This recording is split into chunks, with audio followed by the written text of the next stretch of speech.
Today on With the First Pick, it's a live mock draft show. We're going to go through the top 18 picks for those 18 NFL teams that find themselves out of the old playoffs. I'm Ryan Wilson. I'm joined by Emory Hunt. Here's the deal. Since Emory is our guest, he'll get the first pick, and we'll alternate after that all the way through 18. And because it always makes things more interesting, trades are on the table. By the way, and this is usually Rick Spielman's job, Emory, but he's in quarantine for a tiny bit while he works on his side job with the Commanders. He usually announces this. So as you can see in the background here with this high budget sign, how many days until the NFL draft? 105 days before April, whatever that is, NFL's draft. April 25th. Thank you very much. That tells you how valuable Rick is. He gets to read a number off a board, and his batting average is about 83%. So you did pretty good. You're batting 100. And in case you missed it, Rick is, as I mentioned, doing the podcast, doing the Commanders thing, the search committee stuff. So he'll be back next week. We'll have him on the podcast for that. And it'll be a little hit or miss until he decides on who the coach is going to be in Washington. What if it's you, Ryan? What if you pick you? You know what I joked? I joked it's going to be like, I don't want to get all political. Back in 2000, I date myself, George W. Bush asked Dick Cheney to be on the committee to find the vice president. And Dick Cheney said, you know what? I looked through some names. I'm going to do it. That's what Rick might be doing. He might be playing the long game there. Rick's not fooling anybody. We joke with him that he was going to be the charter GM. He got angry at us. So we had to quit talking about it. 2 days later, we find out he's going to the search committee with Washington. So we weren't that far off. That's right. That's why. All right. So we'll see Rick next week. Godspeed to Rick and to the Commanders so we can get back to regularly scheduled programming. And before we get going here, my guy Emory, this is his time of year to make the rounds at all the all-star games for the college teams. He's currently at the Hula Bowl, and we're recording this live on Thursday afternoon, noon on Saturday, January 13th on CBS Sports Network. Emory will be covering the Hula Bowl as a sideline reporter. You want to give the people a little hint of what your outfit's going to look like? Because that's your claim to fame. Well, listen. You drip as the kid. Is it called drip? Is that what the kids call it? They call it drip, but I'm not going to be dripped out on the sideline like that because it's an all-star game. So I might have the old CBS Sports polo, or from what I heard, they give us Hula Bowl shirts. I was going to say, some flying Hawaiian type shirt. You know what I'm saying? Some Tommy Bahama type shirt. Who knows? But I'm going to make it fly regardless. Yeah. But that's what you should expect out there on Saturday, noon Eastern time, CBS Sports Network before the playoffs kick off. You might look like Isaac from Love Boat when they made that one stop at the Hawaiian destination. I'm going to sit there. I'm going to decide whether I'm going to have like an undershirt or 5 buttons opened up. You know what I'm saying? Please, Lord. You know what I'm saying? Undershirt. For love. If you want him to call you back, wear an undershirt. All right, let's do this thing, Emory. Mock draft picks 1 through 18. You and I have been on the same page about what the Bears should do at the top. I don't know if I'm 100% sold on Justin Fields, but it feels like you are, right? Yeah, I am. It's hard to pass up on 6'3", 230, 4.4 speed. I think people are surprised at how big Justin Fields is, and that's why he's able to break a lot of those physical tackles in the pocket and still keep his eyes downfield. And full disclosure, my thing with Fields is the fact that people said, well, you know, at Ohio State, well, he's only good because he has, you know, Chris Olave, Marvin Harrison Jr., Scary Terry out there, and also not in Garrett Wilson. I'm like, well, how about we, you know, recreate that for the Chicago Bears, right? So let's go Marvin Harrison Jr. I love Hold on now. Wait a second. I'm just asking you. I'm not. But I want to. I love the trade you brought up. Yeah, so I got a trade idea for you. Go ahead. I'm sitting there at number 6, excuse me, because I have the even number picks. You have the odd number picks as the draft order is currently set. I'm the New York Giants. I'm going to give you the farm and whatever else you want to move up to number 1. I'll give you whatever this we're doing. Excuse me. By the way, if you're listening, we're using the NFL mock draft database, mock draft simulator, which is what we used last year when we went through this. So I'm the Giants. I'm going to hit big. Daniel Jones towards ACL. He's still got 1 more year left on that deal. So even if whoever I'm going to take at number 1, and I'll let you know, it ain't going to be Marvin if you're the Chicago Bears. I'm going to go get me a quarterback that I love. Now, it's what you have to ask yourself, Mr. Emory Hunt. Yes. Ryan Pohl Jr. Is 5 too far down for what you might be looking for? Now you can trade back up. We can get crazy. Here's the thing. Too bad we can't do players in here as well, because we can. We'll just add them in. They don't have the machine doesn't need to know. I can if you talk. All right, cool. All right, so let's look at this. You 6 and you want to move up to 1. Obviously, we're gonna swap first. You got to give me your second round pick this year because we don't have one. All right, so you want the second. So the 39th pick, I'm willing to do that. And look, man, I ain't going to mess around. I will throw in a 2025 first rounder. Boom. And I want Saquon Barkley. Oh, yeah. I love Saquon, but I know you're a running back at heart. Yeah, man. Write that into the what else line under the bottom there, Debo. Debo's working the mock draft simulator. Yeah. All right. So let's do 1, 6. We'll see if the machine will let us do it. Our second round pick this year, the 39th pick overall, and a 2025 first rounder in Saquon. Debo, let me ask you, how do you feel this trade balances out for both sides? That seems fair. What do the Bears do with Saquon's contract? We have all kind of cap space. You got a ton of money. Yep. So we're going to sign him. And you got Roschon Johnson. You got Khalil. Here's the thing. With Saquon, you service both of those guys.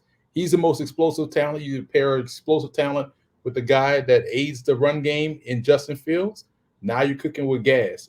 Back in 2018, I wanted the Browns in the top 4 to take Saquon number 1 and Labard number 4.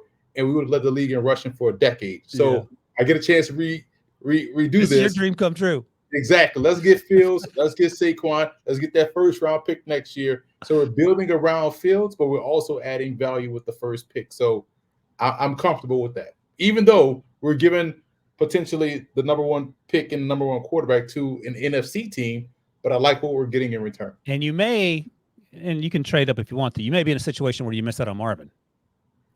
There's other receivers in the draft. Oh, there we go. You sound like Tom Fornelli, our guy, cover 3, who has Roman Dunze as his wide receiver 1 as we sit here. So do you think that's pretty fair, Debo? You're okay with that on both sides? The deal is done. The commish has approved it. All right. Obviously, Saquon is not in the Giants' long-term plans, it feels like. So there's no reason that would prevent this deal from getting done. It is approved.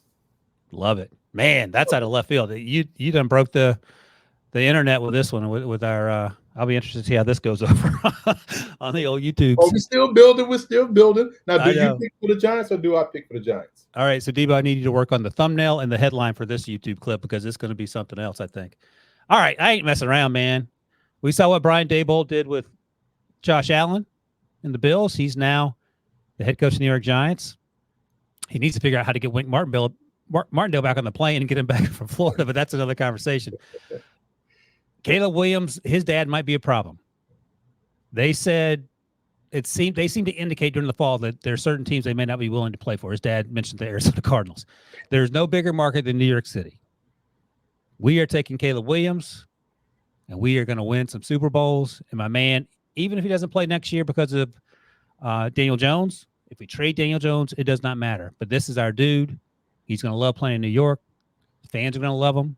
And I don't care about the off-field stuff. That'll sort itself out. He can ball. All right. I'm on the clock now as the Washington Commanders. We need a coach. We need a front office, some new faces in the front office. We need a quarterback. Now, knowing Emery, he would be fine with rolling with Jacoby Brissett one more year. Am I wrong?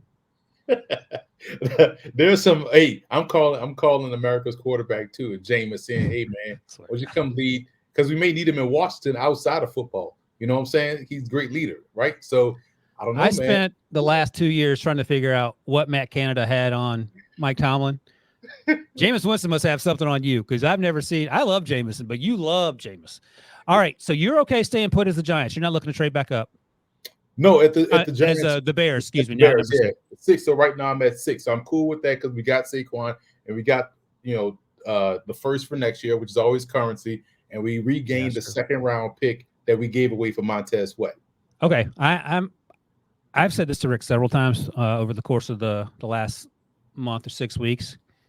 I said, Rick, how crazy is it that Jayden Daniels could end up being quarterback 2 and him and Haw? Because here's the thing, and here's what I always say: 5 years from now, it might be the case that Jayden Daniels is the best quarterback. We don't know. Like no one knows how this works out. Mm-hmm. I love the idea. The comp is Lamar Jackson for me. Guess what Lamar is about to do? Win his second MVP. And he has changed that offense. Now, you got to get the right play caller in there, and that's the big caveat. So, Debo, I'm going to throw a little curveball. Not a big one, just a little one. I'm taking Jayden Daniels right here. Love it. I love that pick, Ryan. And you know why? Because when you think about what he's going to step into, think about those options. I talked about Scary Terry, but the Scary Terry is there in Washington. You have other options as well already in tow for him on the perimeter. Again, it's about the play caller, whoever the coach, whoever the GM may be. And again, the draft is 7 rounds. You can still add, and you can still add via free agency. You can bolster the defense, but at least offensively, you got a quarterback, and he has guys to throw to out there on the perimeter. So, and by the way, they have pick 36. They have pick 40, which is the Montez Sweat pick. They have pick 67, and then pick 100. They have 5 picks in the first round. You can turn things around right quick if you get those picks right and get the right coach in there. All right. New England Patriots, also a team in need of a coach, and maybe some front office folks will see. Number 3, and they desperately need a quarterback. What are you going to do here, Emory? Listen. Uh-oh. Drake May is not my QB3. Oh, boy. In this draft. But I'm not going to go off the rails here. Here we go. I'm not going to blow up the internet just yet. You know what I'm saying? I know everyone's looking for a quarterback, and I do feel like this dude is good enough to help, this team. And obviously they need everything offensively in New England, right? Yep. So you can go either way, but quarterback to me is the biggest one. He's not my QB3, but I can see someone in New England saying that this guy fits New England. So let's go with Drake May of North Carolina. Okay, you showed a little restraint there. Yeah, just for the sake of the show. I get you. Now, was Michael Penix Jr. in the conversation? There's some hidden quarterback that we haven't talked about enough yet about. Oh, I like Spencer Rattler too. Rick doesn't like me mentioning it. I'm not taking him this high. Let's not get crazy. Yeah, that's what I say. That's why you can do some. Yeah. So I'm a big Spencer Rattler is my QB3. He's got to quit making mistakes, but again, he's asked to do a lot. And we'll talk a lot about battle tested, right? Yeah. We talk about adversity. He's battle tested. So he is indeed battle tested. He got benched. He was a highest fly guy. Got benched for Caleb Williams. Came back. So he's going through some stuff. For Drake May, for me, the hesitation is that I feel like when we watch him, he's on that Ryan Tannehill, Herbert spectrum where you watch it and you're like, yeah, he's good, but he always leaves you wanting more. So that's my I agree. The mistake I made with Justin Herbert is that I put too much credit in Mario Cristobal not doing terrible things with those players that he has.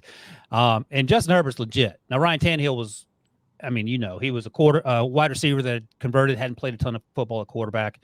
The thing is, in that draft class with Andrew Luck and RG3, he's the last man standing, which is crazy too to think about. All right, Russell Wilson was in that class too. The first rounders, but yeah, you're right. Russell Russell, first round, yeah. He started more recently than Russ too, though.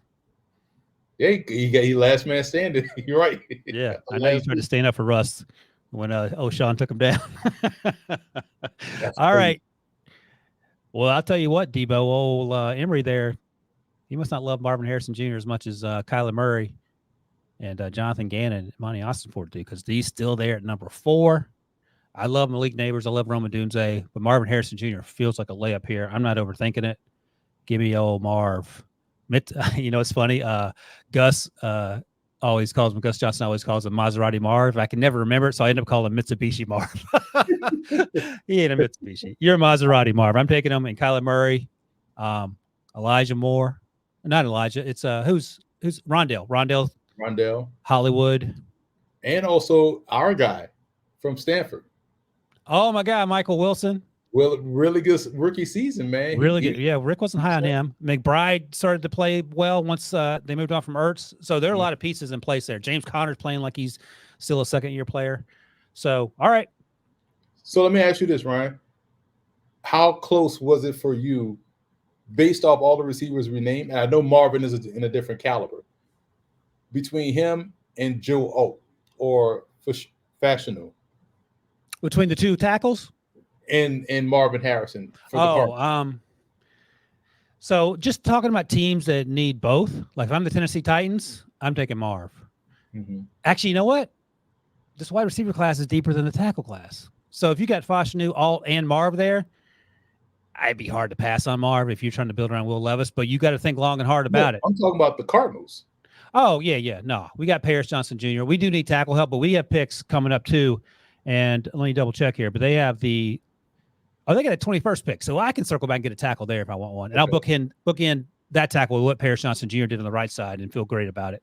So yeah, if they didn't have a pick until the 3rd round, then I would have a serious conversation. But man, you don't want to be the guy. The funny thing is this, and then I'll let you pick.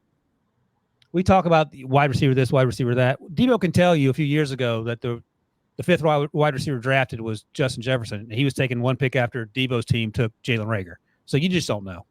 Right. And again, it's about drafting for your team and who you think can help you, damn everybody else. So, like, if I was doing this in a real draft, I probably would have taken Spencer Rattler because that's who I want, so you can't really focus on what the consensus says. And to your point, you got to just keep drafting who you think is good. You know what I'm saying? And that's going to help your team because that's all we care about when you're out there playing the game. I will say this. You say some eyebrow-raising stuff, but every once in a while, like last year, we made fun of you for having DeJuan Jones go in the first round.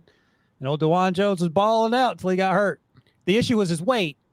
Turns out you want your tackle to be a little chubby, so it worked out for him pretty good. He played well. He played like a first-round talent. We had the first-round conversations about him, but there was concerns about his motivation and all the other stuff. Right. But that dude balled out, so I'll give you credit for that one. So the Spencer Rattler thing sounds crazy on the surface at number 3. We don't know. Let's be real.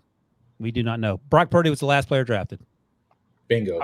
All right, number 5 on the board. Los Angeles Chargers, another team that needs a coach and GM. The quarterback's set, but everything else I think is up in the air. Well, listen, and I was shocked that the GM got let go. So, because they've been drafting well, a lot of my number 1 overall players at a respective position, the Chargers have gotten number 1 through number 5. They've racked up on guys. So obviously, I'm a big fan of what the Chargers was doing drafting. So I'm gonna go Joe Alt here. Ahead of Fashanu. Exactly. Give him, because again, you look at that offensive line, they got pieces. So I'm gonna go ahead on and take the offensive lineman, solidify that. There are some other areas we can get better. But offensive line, defensive line is key. Guys just got to stay healthy out there, but we keep stockpiling talent for the Chargers. So I'm going to go Alt right here. And you're going to play Alt at right tackle probably in year 1? Yeah. Rashawn Slater's on the left side, John Johnson's left guard. You want the talent, just get the talent, and we'll figure out where he goes. I'm with you. No, I like it. That's a good call. And now you're back on the clock at number 6 by trading down in our mock draft here for the Bears. You just setting yourself up to take a wide receiver. I saw what you did there. So we're going to take a quick break. When we come back, we're going to see who Emory, as Ryan Poles, with the Bears' first pick after trading down, takes 6 overall right after this. Running back, no point, no fear, no fame, no story, no blood, no pain, never overcome me. This is my name, this is my story. This is my time, my territory. Welcome to the show. Welcome to the end of the road. You want to win it all? Better be ready to go. All right, Emory, picks 1 through 5 are registered. We did a little trade at the top. I went from 6 to 1 as the Giants, trading with the Bears to get my guy, Caleb Williams. And now we're on the clock at number 6. This is your pick as the Chicago Bears. This is their first pick in this mock draft. I'm guessing you're going wide receiver, but you could go offensive tackle here. You could go edge rush. You could do anything you want to do. It's your world. What are you doing here? Our world, man. And listen, we got a lot of options because we were back on the clock at number 9? Pick number 9. So we got the running back, right? We got a game breaker there. We have a chance here to get better on the line of scrimmage. I would be hard pressed as much as this. I'm a gamble here. I'm a gamble with pick number 9. So I'm gonna take the offensive lineman here in Fashanu. Look at you, man! You going crazy? From Penn State. So now we have the guy that's going to break the long runs in the backfield. We have the quarterback that can aid that guy as well. And we're helping solidify up front. So let's get the tackle and let's rock. Now, I may do a little bit of dancing with pick number 9. I almost thought about trading this pick down one more spot. Look at you. But I'm gonna get the elite talent in the tackle and add him to that offensive line. So to recap here, Debo, Emory is sticking with Justin and passed on Caleb Williams. Traded down far enough where he passed on Marvin Harrison Jr. Doesn't want a Malik Neighbors or Roma Dunze here. He went with the best. My OT1, your OT2, it feels like, in Olufashinu out of Penn State. Pair him with Darnell Wright, last year's first-round pick, who played at a high level, the right tackle. They got Tevin Jenkins kicked inside. So they're what are you going to do with Braxton Jones, their left tackle that they seem to like? Well, listen, we're going to figure it out up front. I know Wright can probably play inside at guard too. So we're going to figure it out up front, but we're going to keep stockpiling talent along the offensive line. If not, we have a swing guy in Braxton Jones. So, draft the elite talent, right? Ryan, I don't want Emery to reveal it yet, but who's your prediction as of right now? Who he takes at number 9? I don't even like Emery's so crazy sometimes. It might be wide receiver 4 that I'm not even thinking. He might take Jalen Polk for all I know. Like I would think.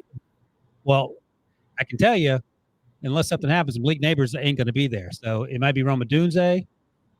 And after, let me see. After I got to check my rankings. After Rome, it could be Keon Coleman, Brian Thompson. Like there's so many guys. I know if you like Spencer, you probably like Xavier Legette. So he's got some Adonai Mitchell. All right, there are a lot of dudes. I don't even know Debo. I'm going to say he feels like a Keon Coleman type guy. He's got a good poker face too. Rick's got a terrible poker face, so we don't know what old Emery's up to. All right, so we're at number 7 here. The Titans are on the board. Man, took both tackles. I didn't think you would take a tackle there. Number 6 as the Bears. This is Emery's pick, by the way. Oh, good. I don't have to worry about it. I was getting nervous. Oh man, Tennessee. Now, Tennessee has a lot of. If we're being fair, how much do you believe in Will Levis, right? But the top 3 quarterbacks are gone. Yeah, you can't. It's not Will Levis's fault they played as bad as they did. I thought he did better than I thought he would do. But if you have it's funny how we have this conversation with Justin Fields and Lamar Jackson and everybody else, but when it comes to Mr. Levis, he's protected, right? So I tell you what, Bryce Young has not been protected. He's taken a beating too in terms of what he was not able to do. But I will say this: like this one depends on who gets the job and what they have. But you're right; you can't ignore where they lack. They lack playmakers, right? So let's go. Let's help with someone that can help make plays for them.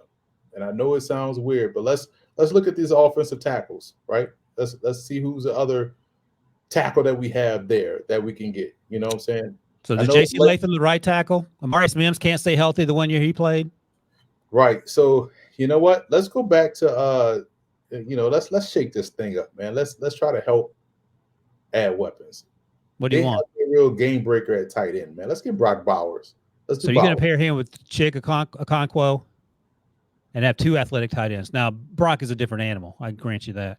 Right. You know what's funny? I was talking to B-Mac and I were talking to draft the other day, and I think I had the Jets taking Malik Neighbors. He said, why don't you get Malik Neighbors everyone loves, and for good reason. Why don't you just give him Brock Bowers because he can do everything. Like he runs like a wide receiver. They line him up in the backfield. He's improved as a blocker. And let me ask you this because this is what I asked B-Mac at the time. We know that Kyle Pitts is a better athlete. Who's a better tight end? Bowers. Right. That's the right answer. Yeah, Bowers the better tight end. Right. That's easy. Okay. I don't hate it. I'm not even going to push back on that. Typically what happens is we talk these tight ends up, these athletic tight ends especially, and we say they're going to go in the top 5. They end up going usually between picks 19 and 32 because that's just where tight ends fall. Mm-hmm. This feels like the legit exception. Right. Especially with the way, again, if you're trying to really enhance a young quarterback in Levis, whether you believe in him or not, you got to give him every opportunity. Like I've said this, and I want to say it on record. Matt Millard had the right idea. They just picked the wrong quarterback. They went out and got Mike Williams, Roy Williams, Charles Rogers, who's a legit prospect coming out, and Kevin Jones, a running back. They just married to Joey Harrington, and that ruined it. But that's how you try to stockpile to make sure your guy doesn't fail, right?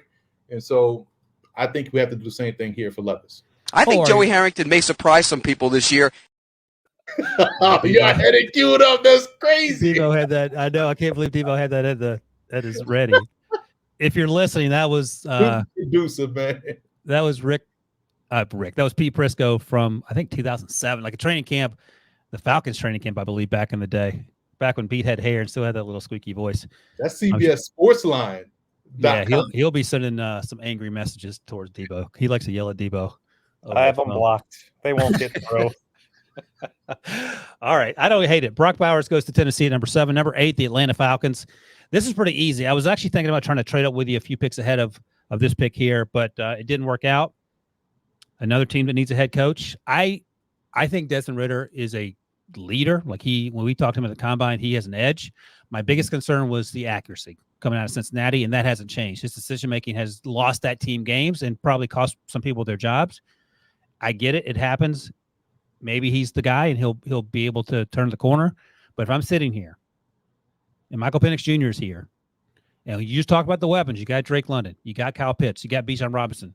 All three who were somehow mismanaged by Arthur Smith, who was supposed to be the guy to get the most out of these players. You got not Zach Charbonnet. Who's the other running back that reminds me of Zach Charbonnet from BYU? From BYU.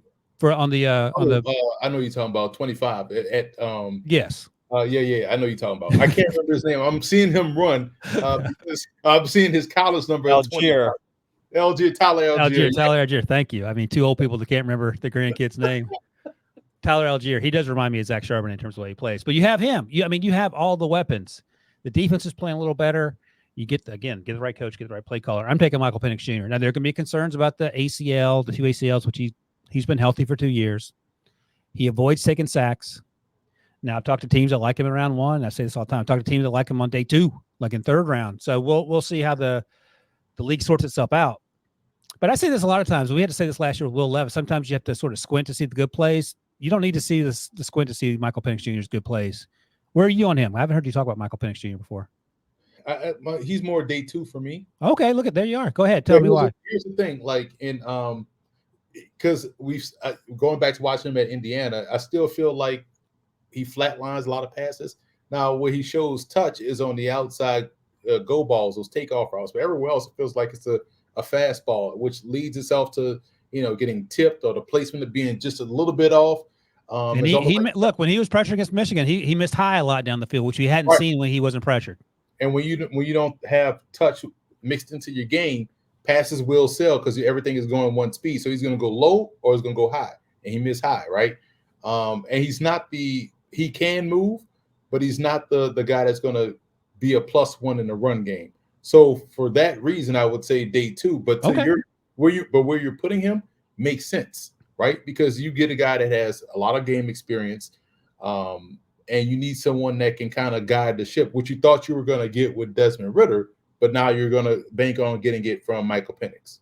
So I like that. All right. Well, I'm glad to hear someone else other than the media folks that echo the same things have their reasons for why they don't like him in the first round. And I don't disagree with what you said. That said, the Falcons are taking him because they need someone to throw bombs to Drake. Like you're picking, we said earlier, you're picking for your team. If you need a guy, take the guy. Don't try to, base it off what you think the perception may be. Go ahead and grab him. All right. I'm with you. I ain't going to disagree with you on that one. All right. You're back on the clock. The Chicago Bears at number 9. You took Olafashnu, right? With your number 6 pick. So the Bears have a left tackle, and now they have the number 9 pick. You making faces. What's wrong? No, I'm excited. I'm amped because I'm ready to send this pick in. You got all the wide receivers not named Marvin there. You can get an edge rusher. All the edge rusher. How no edge rushers gone yet? Right. And here's a problem, right, that I faced because I gamed it this way, right? So there's a particular edge rusher that I like, that I want, but right now I've gamed the draft a little bit too much to take the chance. Got too cute. I got too cute. So I'm gonna just stay here, stay pat at 9, and take Malik Neighbors. So now we got Malik Neighbors, we got the tackle for Shanu, we got the DJ Moore, we got Saquon, we got Fields, we got explosiveness, and Komet. And the reason why I like Neighbors a lot, he gives you that run after the catch. He's like the CD Lamb in this draft, to where he's looking to score the ball whenever he has it. He'll take a hitch, turn around, he's trying to find a pylon. Those guys allow you to not have to worry about hitting a deep ball, and so if you can just get the ball to him. We've seen this with DJ Moore. You get another guy, Malik Neighbors, he plays above the rim, so he may be 5'11", 195, but he's going to go up and snatch the ball like he's a 6'5" receiver, and it's that after catch ability to go and find his way to the end zone. That to me is worth his weight in gold. And now when you spread the field this way, width-wise, with the talent that we just added, I feel like Chicago is going to be cooking with gas in 2024. So here's the trade-off. You pass on Caleb, you pass on Marvin, and instead you trade it down. You get a left tackle. A lot of people's offensive tackle 1 in Olafashnu. You get Malik Neighbors, who some people think it's going to be closer between Marvin and Malik than what we hear every day. I think I mean, they can both be great. Like I just said, Justin Jefferson was the 5th wide receiver taken. What do we know here? But that ain't a bad consolation prize is what I'm saying. You get the Saquon mock draft trade. You get the second round pick, 36, I believe is what it was from the Giants this year. You get next year's first. I don't think many Bears fans would be complaining about that. Right. That feels like a grand slam. Feels like we built an offense, right? Feels like we built the team, and this is still just the first round. We got more draft to go. Now, let me tell you something, Mr. Eberflus. If you come back with anything less than 10 wins, now you're going to get a little pink slip in your mailbox. We almost had 10 wins, and we just found a way to finish. And guess what gives us a chance to finish now? Better players on offense. Well, we almost fired you too. You got lucky. So almost only get you so far. Good thing my house paid off, so I'm good. All right, I like it, man. I can't complain about that. That's a good draft haul. Number 10, the Jets are on the board here. Garrett Wilson put up some good numbers under some incredibly trying circumstances. He said it was the toughest year of his professional football life, or his football life, not just professional life, because he thought he was going to have Aaron Rodgers, and that lasted 4 plays, and then he got something less than Aaron Rodgers for the rest of the year. And he sucked it up, and they're bringing back Nathaniel Hackett, which I don't know if that's the right idea, but that's not my call. We would love to get an offensive tackle here to help out. Oh, man. But Garrett Wilson needs help too. And Aaron Rodgers is clearly going to be the quarterback. The problem is we don't pick again until 72. So we're not getting a tackle or a wide receiver in round 2 because we don't have a second-round pick. Then the question becomes, is there going to be a third-round pick that we like at wide receiver, for example? Because tackle, it's a crapshoot. Now, I'll ask you this. You think Texas Xavier Worthy is there as pick 72? Because I don't. Potentially. Let me ask you this. Then let me throw the question back at you. Do you take a quarterback here? You banking on Aaron Rodgers? Think about those first 4 plays that we saw this year. He was skittish. So I am not going to deny what you're selling me right now, but here's where I'm coming down on this. When you get Aaron Rodgers, you get the whole package, and a lot of that's just prickly behavior and being upset about things he doesn't necessarily need to be upset about. And he held a grudge against the Packers when they drafted Jordan Love, and he was whinging all the way out of town. Now, it turns out Jordan Love was the right call, but he had to wait 3 years. I don't have time. He's 38 or 39 or 40, however old Aaron Rodgers is. I don't want to be putting up with the nonsense. We got to win now. Robert Saleh understands that. Joe Douglas understands that. I'm going to suck it up. I'm gonna pray I can find some offensive tackles in free agency. I'm taking Rome Odunze because someone's got to help Garrett Wilson. And you get a big target like that for Aaron Rodgers who can catch every jump ball. And the thing with Rome Odunze is that he can run. Like the N'Keal Harry situation when he was a first-round pick, he couldn't run. He was a tight end trying to play wide receiver, and he never could get open. Rome Odunze is routinely stacking receivers. He's routinely winning at the catch point. Now, he couldn't catch some of those fastballs that were 4 or 5 feet over his head in the championship game, but that was pretty uncommon what we saw from Michael Penix Jr. So I'm not going to overthink it. I'll worry about the tackle situation in free agency. You're not going to get one of 72 that can start, I don't think. But I'm taking Rome Odunze. So once again, we still have all the edge rushers, all the cornerbacks.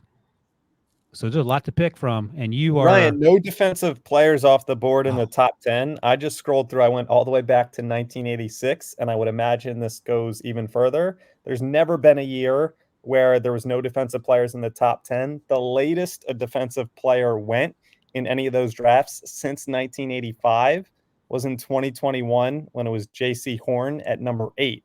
But normally, you're getting a handful of defensive players off the board within the first couple of picks. You really think there's a chance no one in the top 10? Let me ask you this. Thank you for that nugget there, Debo. That's why we got Debo. That's why Debo that's why he makes 4 figures, stuff like that. You didn't laugh at my joke. He makes $9,000 a year. I guess it's not funny if you make $9,000 a year. But let me ask you this, Emery. It feels like if these trades happen the way we're talking about, it's not outlandish to think that maybe the Giants trade up for a quarterback or one of these other teams in the top 10. Cardinals are not taking a defensive player. The Chargers are taking an offensive tackle if one's there. I get it. You might want an edge rusher because Bosa's hurt and Khalil's a little older. I get that. But if you have a chance to protect your franchise quarterback with a new coach, the Titans need edge help. But if there's a tackle there, you're not doing it. The Falcons are. That's where I was going to go defense, either with the Bears' second pick and try to make a move back back into late round or early, like I was going to try to see if I can trade and get Neighbors and then the DN. But if I was going to go DN, it was going to be Chicago with the 9th pick, and also Tennessee was another spot where I was going to go defense. But the tackle, with the one tackle going off the board earlier, it's like, well, we can't wait. You know what I'm saying? We got to get this elite tackle. You know what I'm saying? And so, and then by the way, Montez Sweat did a lot of damage by himself. Bingo. And so it's kind of like we got a DN, and it seems like they played well with whoever they put on the opposite side. So defense could be in line for Chicago, could be in line for Tennessee instead of the tight end, obviously. And it could be in line to your point about the Chargers. So there's going to be a team that may even trade up into the top 10 if they see the run on these offensive players to grab a defensive lineman. But we're at what, pick 11? Yeah, that is pretty crazy. I'm glad Debo pointed that out. That's where the first defender is going to go with my pick. Well, I was going to ask you, Spencer Rattler sitting right there. I know, but look, you got pro level free agents that you can grab. That can step in and be a veteran. Somebody's going to be on the move, right? They can re-up Kirk. You can re-up Kirk. You're gonna find someone that you can that can guide the ship, and it may have, because of where they pick, it may have backed them into a corner, or you get somebody on day 2 that can play, right? That's going to be better than the 2 guys you already have on the roster behind Kirk Cousins. So, let me set this up now. We got all the edge rushers, got all the cornerbacks. You, like I tell you do some stuff that isn't conventional. I don't think there's a linebacker that you're taking off ball wise, but it sounds like you're going defense. Yeah, I'm going defense. I'm going who I think is the best pass rusher in the class. Okay, I can't wait to hear this. Latu. Oh, okay. Give me Latu. Now, the only thing with him is what? Obviously, he had the injury concern. People going to question whether or not he loved the game because he talked about backing away from it. But every time I watch him on the field, he's playing like he loves the game. And when the way he's able to get after the quarterback and stay relentless, these are the same questions folks had about Jalen Phillips. Remember? At UCLA. That's right. You're exactly right, because he retired for a little bit. He retired. And so what we see now, one of the best young pass rushers in the game. I'm taking that chance here with Latu on that. Because, again, you can easily sell me on corner from Minnesota. But front end got to help out the back end. I'm going front end. I'm going Latu. Okay. Love it. Latu. Gone to the Vikings. All right, we're going to take a quick break. On hit picks 12 through 18 right after this. But first up, the old Broncos on the clock. Do they need a quarterback? Do they need help somewhere else? Wide receiver? Edge rusher? We'll talk about that right after this. On the next NFL Monday QB, with the regular season in the rear view, it's time to turn the page to Super Wildcard Weekend. A playoff slate jam-packed with playoff drama. See who has what it takes to make it to the divisional round on CBS Sports Network. All right, we're back. Broncos need a quarterback. Here's the thing that someone brought up, and it makes a ton of sense. Sean Payton does not roll with rookie quarterbacks, never has. So unless they're in love with one of the guys that we've already had to go off the board and they want to trade up for him and Sean Payton has changed his ways, I don't think rookie quarterback is in their future. I don't know if Jarrett Stidham's going to be the guy or if it's going to be someone else. I would imagine probably someone else based on history. But knowing that, I'm going to take quarterback out of the conversation here. It'll be QB5 at this point as well, and that's where it gets a little too rich for me. J.J. McCarthy will be in the mix if he comes out. I'm not that high on J.J. McCarthy. You talked about Spencer Rattler, Bo Nix. There are several other names we could discuss, but I'm going to save the drama. And Debo, let's see the wide receivers just to build this up a little bit.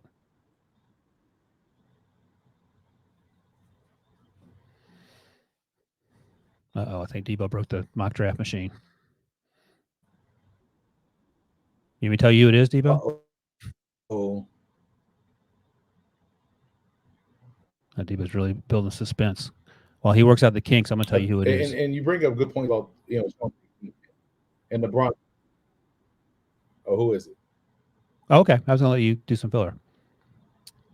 I'm going to take Brian Thompson. So go ahead. big body wide receiver that can go get it. Yeah. He's another one that they got great rack skills. I like it. Yeah. I love the way he plays. He's a vertical threat. Rick and I talked about it on the podcast a few weeks ago, and I don't have the stats in front of me, but it felt like 75% of his touchdowns came on from the slot inside fades. He just runs to the back pylon and high points the ball over everybody. And he's long-legged, and he can run past guys. There we go. Debo's got the mock draft machine back up. The machine. Debo, I took Brian Thomas. And if you think about what plagued the Broncos receivers this year is inconsistency in catching the ball, right? How many drops we saw from Sutton and Judy? Brian Thomas don't drop the football. Like, he got legit lacrosse mitts for his hands, and he's another one like we just talked about can go after the catch, so I like it. Yeah. And this is going to be interesting to see who goes off the board, because I would imagine it's going to be Marvin and then Malik, probably Rome, Adunze. But again, it depends on the flavor of a wide receiver that you like, because any number of guys, Keon Coleman, I mentioned Xavier Legette, Adonai Mitchell, there are a ton of dudes. We haven't even talked about Emeka Buka, who was injured for much of the season for Ohio State. And I don't want to say he's fallen out of favor, but we're not talking as much about him. He's just going back to school. He announced today. Oh, he did. Good. That's great. I'm glad. That's probably best for him, and certainly Ohio State's probably fine with that. All right, great. Look at that. Emory's breaking news. All right, Debo's back with us. Paid his internet bill right quick. And now you are on the clock with pick 13. This Las Vegas Raiders. Yep. Oh, this is easy. Give me Jerzon Newton. Okay. That is easy. That's a good call. Because here's the thing. When you think about the Raiders, if you want to free up Max Crosby and you drafted Tyree Wilson last year, you want to get him on the field more. You already got Crosby, who's always in the backfield. He'd be in the backfield even more so if they had interior defensive pressure. And Newton gives you that. He is explosive off the ball. He has a variety of moves, and he's going to draw a double team, because if not, he's going to beat your guard all day. And now you're going to have him and Crosby in your backfield. Somebody's going to get one-on-one. So I like to continue to bolster that defense, especially on the interior. So I like Newton. All right, I don't hate it. And Johnny Newton is juiced up.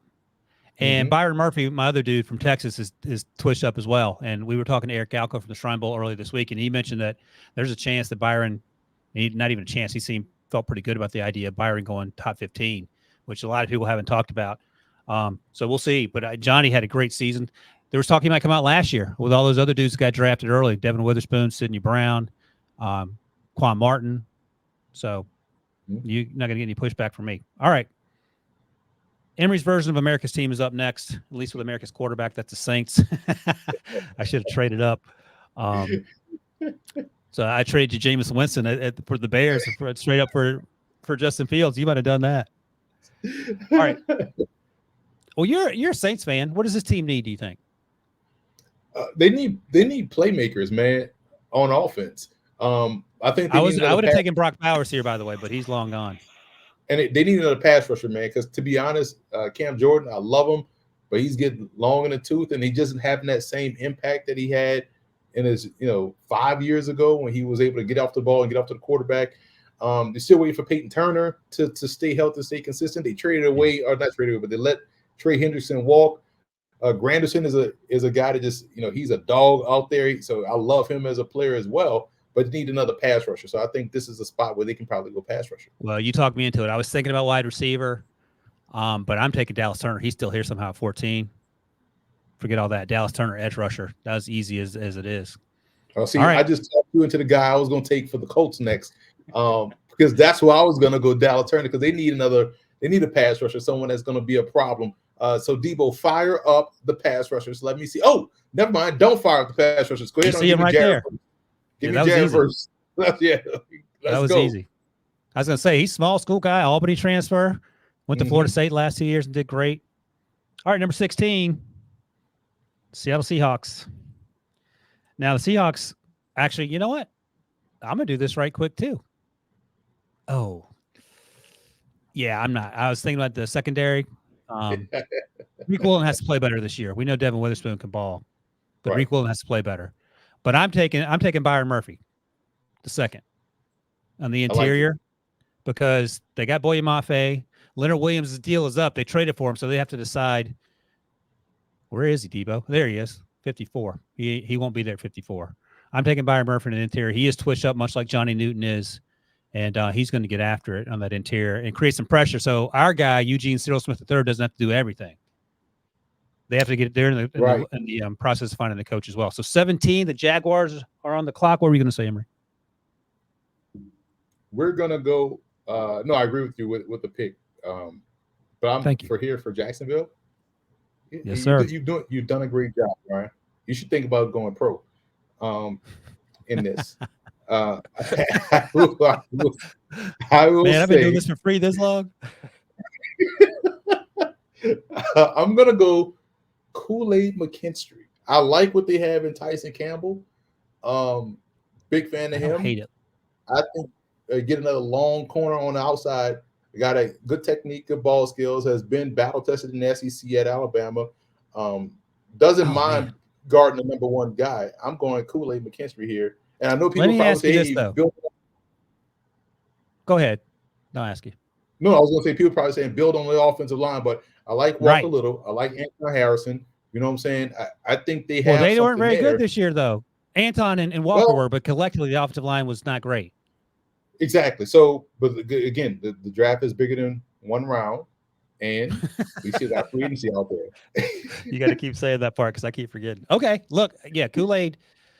I don't want Kool-Aid returning kicks anymore because I saw him struggle at times in the fall, but he can ball. The question will be how fast he runs. I like Nate Wiggins a little better, but Kool-Aid's he's no slack, no doubt about it. All right, this is easy for me. I'm going to keep drafting offensive tackle so they figure it out. It sounds like Joe Burrow is trying to talk the organization and keeping T. Higgins. I can't imagine a world where I would draft Keon Coleman here, and they have Keon, Jamar, Tyler. So I don't want to do that to the rest of the AFC. And who? Savas is growing. You know what I'm saying? They got Savas. Yeah, you got to rep the small school guys. Charlie Jones had a few catches this season. I'm going to go J.C. Latham. I can't believe he's there at 18. Right tackle. Let's go. It ain't even hard. So, all right, that's the top 18 of the team. Let me ask go ahead. You don't. Who's your second tight end there? You don't think about tight end, or is it Bowers and that's it? Jatavian Sanders, but he's not blocking enough for me right now. It's too early. Okay. I love him on day 2, and again, we don't know. We're just guessing. He could end up being Marty B for all we know. Like we don't know. All right, let's recap this thing, Debo. I don't know why anyone would be joining in the middle of the podcast, but if you happen to be joining us now, I traded up from 6 to 1. I was the Giants, and Emery traded down from the Bears to number 6, and I took Caleb Williams, and we gave up a boatload. Gave up our second-round pick, next year's first-round pick, and Saquon. That was a special request from Emery, so they got Saquon, Justin Fields, and all those playmakers. Pick number 2, I took Jayden Daniels. Something of a surprise, given that Drake May has gotten most of the run as QB2. Emery took Drake May, number 3, as the Patriots GM. They got to fix the quarterback situation.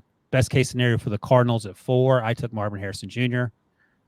And Emery helping out his dude, Justin Herbert, at number 5. He got Joe Alt, who will play right tackle in the interim. And then at number 6, Emery, after trading down, gets Olaf Ashnu.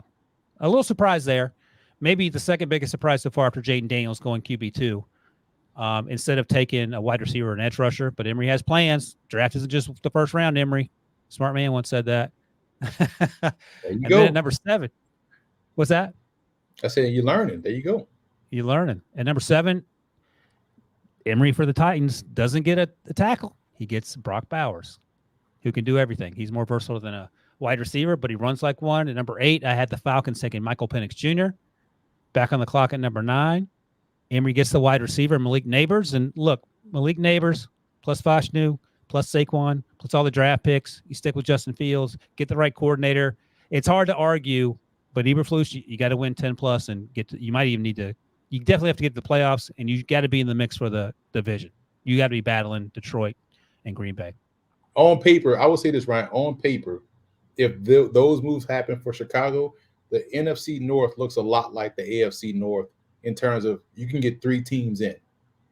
Yeah, and you might argue that they're stronger. I mean, we never know how the injuries and stuff work out than what because let's be real, the Bengals struggled because Joe Burrow got hurt, and the Steelers got lucky because the quarterback situation wasn't quite where it needed to be. And you could argue that the way it's constituted a year from now, the NFC version of the North could be better. All right, neighbors there at number 9. At number 10, Jets are on the clock. We thought about offensive tackle.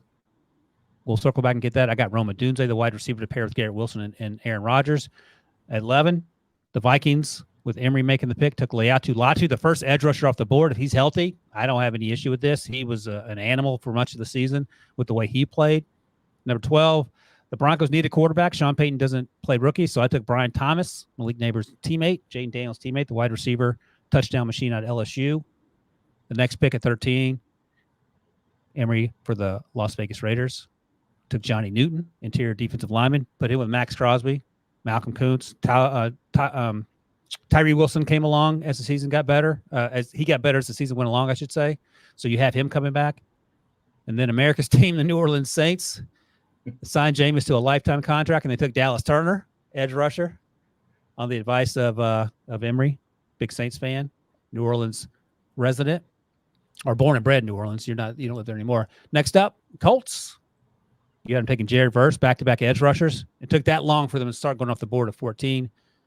14 and 15, they go back-to-back. And then Seattle's on the clock next. 16, I had them taking Byron Murphy II, the interior defensive lineman out of Texas. Jacksonville takes Kool-Aid McKinstry, and the top 18 picks, all the teams that are not in the playoffs.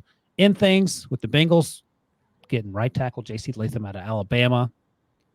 Debo, any surprises, anything that you can't believe happened, or this feels like a pretty solid mock draft for a first go round? I'm getting over being stunned with Emery doing like the Rattler sound and Spencer Rattler being his number 3 quarterback. We had a hand sign and everything. I like him too, but I did not, I was like, oh, is he gonna say? He's not gonna say Bo Nix. Like I know Emery well enough. He's not gonna say Bo Nix. I did not know that Spencer Rattler was coming. Yeah, he always has one in his back pocket. There's a specific spot I like Rattler to go, and it's Pittsburgh. I feel like Rattler, with his mentality, would be perfect for the receivers out there and that offense, because he's going to take the shot. And the last 5 games of last season, combined with what he did this year, he looked a lot like freshman year Oklahoma Spencer Rattler. And I'm glad to see that Rattler come back, because I was worried about him, because it was like, he looked sophomore year, was like, I don't know what's going on. But he got it back last year, came back to get the pro coaching once again. And now this season, I think he's a much better. I think he's going to go to the Senior Bowl and blow it up, and people are going to be back on that Rattler train once again. As a Steelers fan, I don't want him in the first round, but I don't hate it on day 2, maybe. What I would like as a Steelers fan, I want them to trade up for Jayden Daniels, whatever it takes. Like that. How do you fight fire? With Lamar Jackson? You get Lamar Jackson Jr. and you put him out there and say, all right, let's go.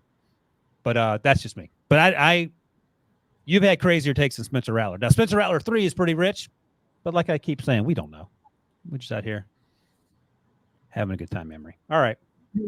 People thought I was crazy about, the Jahmyr Gibbs. They thought I was crazy about Anthony Richardson. They thought I was crazy about my take about that Chiefs defensive end that barely played all season, but we won't talk about that. So Felix Anudike-Uzomah? Yep. But it happens. Well, you wouldn't get any pushback from, certainly not Rick, but not me. Like I like Jahmyr and I liked Anthony Richardson. We may have talked about that. Now you had some crazy takes about the running backs last year, but we'll have you back on to talk about running backs, and probably before then anyway, so you can give us your crazy takes about because you are a running back. You are a one-man running back, But you got Keaton Mitchell. I'll give you that. Oh, yeah. But Debo, Emery's like Danny Cannell. He keeps receipts. He's out there telling people he gets it right. He doesn't talk about when he gets it wrong, but he'll I want to hear from Debo. Like, what else surprised you in the first half? Because to Ryan's point, I felt like maybe I was a little bit too eager to take that trade. Did I, because, I was kind of happy to take the trade. Do you think I did enough, No, I mean, were you getting calls from any other teams? Were you eager to take that call from the Giants? Well, I was eager to take any call. But since the Giants called, like say to Ryan, I watch you guys all the time, and I watched the trade Ryan did with Washington. That it was a fantastic trade. It walked you through every reason why he did it the way he did it. It made so much sense. But if I'm, the Bears, I'm like, all right, Washington's giving me these picks, and do I get Terry McLaurin too? You know what I'm saying? Because I want known assets. And when the Giants called, it's like I know they're gonna jerk around Saquon with the money. But once again, let me get Saquon out of there and get him to a spot where the mobile quarterback is going to aid his running room, and he's a great receiver. So I probably maybe was a little bit too eager to take that call because I know if they're going to dump. Let me ask you this too, though. You were okay trading down far enough where you don't get Marvin, but you do have Malik Neighbors there. Right, because I feel like we talked about this before where I view Neighbors as someone that can just do a lot of different things extremely well. I view Marvin Harrison the same way, but I feel like Neighbors is a little bit more explosive, a little bit more dynamic. So I would like him more than Marvin Harrison. Now, if I had to take Marvin Harrison at one, you saw I almost jumped the gun. I was just about to take him. You weren't even going to wait. I was like, no, just give me the best player. Give me the guys that's going to help me win, right? So, but if I had a chance to work it down and wait, let's see if I can get. Because that's what it's going to come down to, how the scouts grade in that room, how the scouts grade the receivers. If Marvin Harrison is a 90 and Malik Neighbors is an 89.5, okay, cool. Let's give me the 89.5 then. But if that's Malik a good point. Neighbors, was a an 83, going from 90 to 83, that's a big difference. So let me take the 90, and I think that's where the scouting rooms go, hey, okay, how close are these guys? Because we could probably, would you be comfortable with this guy? Or do we have to get this guy? Because if they're willing to move off to stick with Justin Fields and they have those conversations where it's not clear who the number one is, you can trade down to 7 or 8 and not worry about Marvin, and your dude's still going to be there, and you're going to get more draft haul. The farther you move down, the more you get. As they found out last year when they moved from number 1 to number 9. I would say there were 2 teams that used to do this a lot.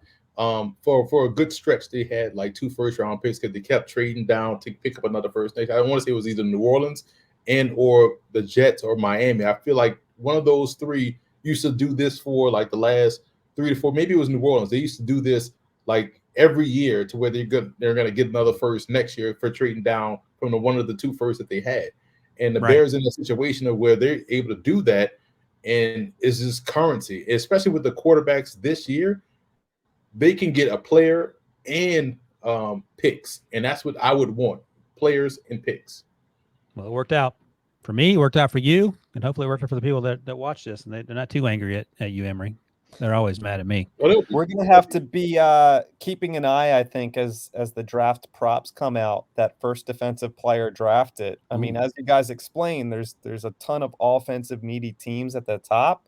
Based on that, like right now, it feels like a 6.5, 7.5 over under for that first defensive player off the board. But I'm curious when that line officially comes out, probably in a couple weeks. Oh, that's a good point. If it's a couple weeks, especially, that's a good point. Right, because think about it. A couple weeks would be like the combine, or that's that'll be the senior. A couple weeks will be the Senior Bowl. It'll be before the end of the Super. Before we the might Super Bowl. get it a little closer to the combine, but that's just something to look out for. Yeah, for sure. Yeah. All right. I will say this: Debo's had his best show ever on with the first pick, so I'm glad he saved it for this episode. I was getting a little worried about it. He'd been slacking in recent years. I mean, Rick does give that poor man a hard time, so I'm glad. Maybe it's the break from Rick that has made Debo up his game. So you had to bring up Rick drafting Justin Jefferson, which is the only win that he ever had over the Eagles. Oh, the way they treat poor Rick. Oh man, getting the right lefts, the uppercuts in the mix. I would say that to his face as well, just to be clear. And I have. He got muscles though, Debo. He got muscles. I mean, Yeah. I love that Rick's not here, so we just make fun of him. Rick did fail the steroid test. That's why he's not here. Let's be real. Here's the Rick challenge. If he wants to hear people talking trash about him, he has to be able to find the podcast on his phone, which I know isn't happening. I think it was Debo. Did you have to take his phone, Debo, and subscribe? Yeah, I ran into him in the office, and he's like, "How the heck do I listen to myself?" And that was a 20-minute conversation. Oh, so that's where we are. All right, Rick, I'm glad you're listening to this show. The year's probably 2028 when you finally got around to it, but I hope you're doing okay. All right, that's it. That's a wrap. Thanks to our guy Emery for joining us. That was great, Emery. That was good stuff, man. I think we mixed it up a little bit. Get the fans riled up. At FB Game Plan on Twitter. That's right, right? F-ball. F-ball Game Plan. That's where you need to send your concerns about this mock draft. And don't send it to me. But Emery, thank you for joining us, brother. Have fun at the Hula Bowl. I'll see you in a couple weeks in Mobile, Alabama. Thanks to Debo for producing and all the fun facts. And we'll be back Tuesday, maybe even an appearance from Mr. Spielman. We'll see. We'll see you guys then. Have a good weekend.